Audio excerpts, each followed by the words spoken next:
Angela, samantalahin ko na rin yung pagkakataon para itanong sa iyo ito dahil may photo na kumakalat ng tatlong mga kamag-anak ng mga biktima ng drug war na may mga daladalang mamahaling mga bag. I understand na ito ay kuha mo. Can you please clarify kung Yes. anong kwento nito? Oo.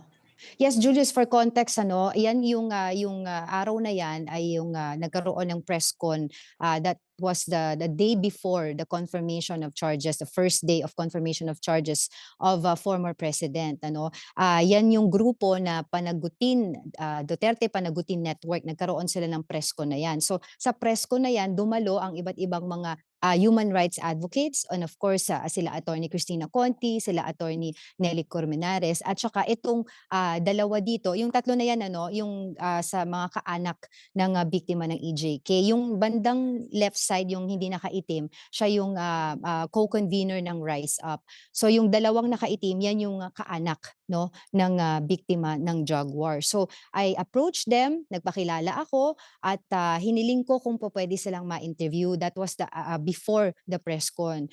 Pero sabi nga sa akin nila Attorney Cristina Conti ay pagkatapos na lang ng press con. So sabi ko, sige, kunin ko na lang po yung pangalan po ninyo at saka pipicturean ko sila. I was the one who told them to stand up para merong clearer angle.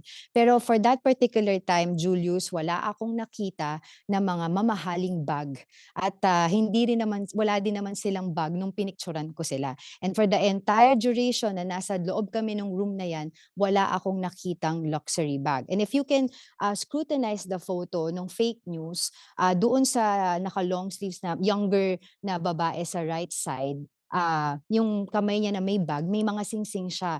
But pag titignan mo yung press con mismo, habang nagsasalita siya, nakikita yung kamay niya, wala naman siyang mga singsing. So talagang alam natin na fake news yung litrato na yan.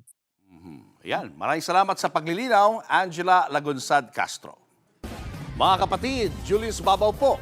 Para sa komprehensibo at makabuluhang balitaan at talakayan, mag-follow at mag-subscribe na sa social media pages ng News 5.